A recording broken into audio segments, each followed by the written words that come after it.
Okay, sa video na ito mga mix, tuturuan ko kayo paano magluto ng masarap na adobo. Kaya hiniwa ko na ang sibuyas at ang bawang. Dahil ito ang kadalasang nakikita ko sa mga video ng pagluluto. Kasi hindi naman talaga ako marunong magluto. Kaya good luck na lang sa inyo kung napapanood nyo ito. Isa lang ang frying pan at painitin ito bago lagyan ng oil. At ilalagay natin ang pata ng baboy na hiniwa-hiwa ko na. Dahan-dahanin sa paglagay at baka matalsikan ka ng mantika at mapasok ka pa. Kung hindi ka lang tanga. Kaya i-distansya ang sarili sa niluluto mong pork. Katulad ng padistansya mo sa kasama mong mainit ang ulo at baga masaktan ka pa. Pero try lang niya. Kaya pagkatapusin butangin ang mga karnihin o kayo-kayin para malutuin at hindi mapagurin ang mga karnihin. At baka makasabihin ni asawahin at hindi tayo patatawarin hanggang mag-abihin, kawawain. Pero time out muna. Naubusan kasi kami ng gasol kaya bibili na muna kami. Ang timing naman. A few moments later. Kaya tuloy ang ligaya sa pagbabalik namin mula sa pagbili ng gasol. Sana hindi pa huli, maging masarap pa rin ang lulutuin natin ngayon. Kaya nilagay ko na agad yung bawang at saka sibuyas. Hindi ko na pinatagal pa kasi gutom na ako. Gusto ko nang maghabhab kasi past 1 o'clock na. Ano ba to? Tama ba itong ginagawa ko mga mix? Nagising kasi ako kanina mga 11 AM kaya matagal akong nag-almusal. Kaya okay lang sa akin na matagal maluto to yung niluluto ko. Pero yung mga kasama ko sa bahay dito, gutom na kasi maaga silang nagising kanina. Mas natagalan pa kasi hindi ko napansin na ubos na pala yung gasol namin. Nagulat na lang ako na hindi na kumukulo yung mantika dito. Mabuti na lang at focus pa rin ako.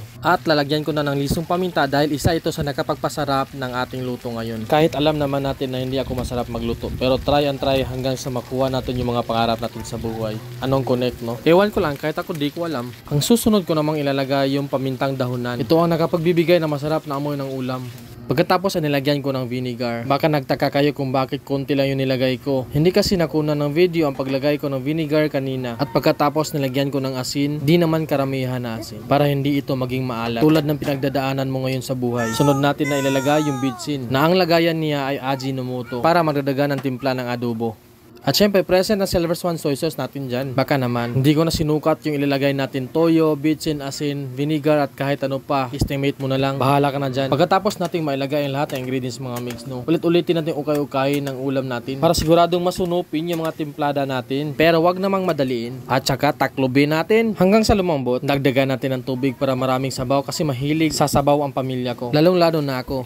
Kahit di pa matapos mga mix, ang sarap na tingnan. Pero wag nyo lang tikman. Ngayon naman, ilalagyan natin ng brown sugar para mas lumapot yung adobo natin at maging manamis-tamis na maasim-asim. Yan kasi ang klase sa adobo na gusto kong matikman. Iwan ko lang sa iba kung anong gusto nilang trip na pagkain. Basta ang alam ko, ang luto ko ang pinakamasarap sa lahat ng luto sa buong mundo. Oh, papalag kayo magluto na rin kayo at mag-vlog na rin kayo katulad ginagawa ko. At baka mapansin ang reels nyo. At kung hindi naman, okay lang yun, marami na tayo. Ang importante naman ay pag-share tayo sa mga talento natin dito. Kahit ang Tagalog natin ay sintonado na at wala sa tono.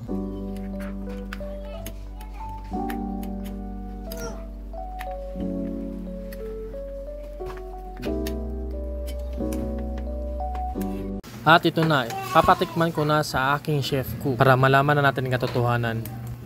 Agay?